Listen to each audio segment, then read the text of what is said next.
Number one rule of thumb that I wish I would have taught myself when I was younger.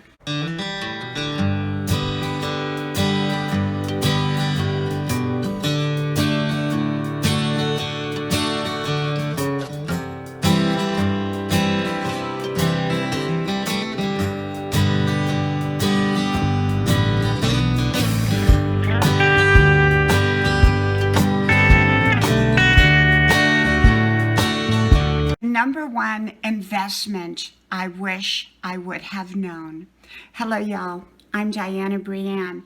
So I got to thinking about talking to my younger self, the me that was maybe 40, 45 years ago. What would I say to myself? Well, you might be surprised at what I would say to myself.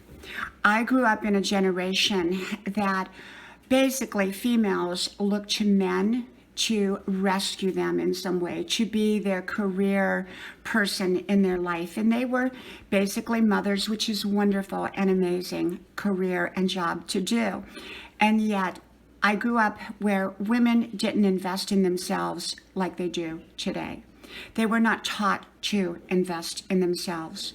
So had I known what I know today, I would say that my number one goal for myself and to any young person is to invest in yourself.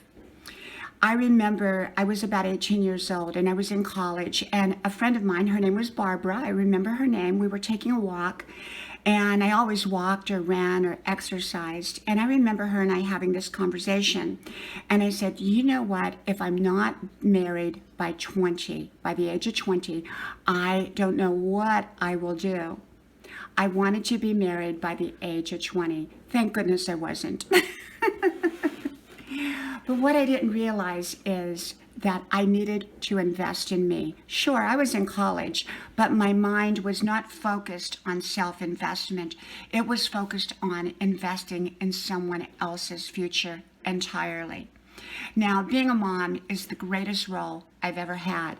And so my investing in my children has been the greatest role that I have ever had. That's something that I am so grateful for. And yet, at the same time, I believe that as a mother, as a wife, as anything, we can continue to invest in ourselves.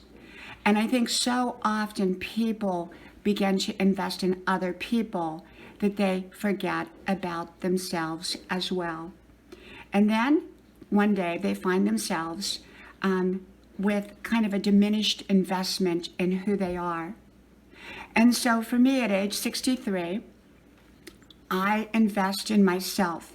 My number one goal is to invest in myself and to teach others to invest in themselves. I teach my children, invest in yourself, invest in yourself. And so it's not a bad thing to invest in yourself, especially when you're encouraging those around you to invest in themselves. And I believe in being a part of other people's lives and encouraging them and investing in them and lifting them up, all at the same time that we are investing in ourselves. I think the mistake that many people make is that they begin to invest in other people and they stop investing in themselves. So it's good to invest in the right people and yet continue to invest in yourself. So at age 63, I take care of myself physically. I invest in my health, whether it's sleep, what I eat, what I don't eat, my exercise, going back to college at age 63, beginning perhaps a whole new career entirely. I invest in my paintings. I invest in so many areas of my life. And yet, I continue to invest in the people that I love and that I should be investing in. So in other words, I'm not stopping my life just solely to invest in other people. I'm investing in my life while I'm investing in other people's lives. So my number one rule of thumb that I would have taught myself at age 18, 19, 20 would be to invest in yourself, and keep investing. From my house to yours, may God bless you, and I hope to talk to you soon again. Bye-bye.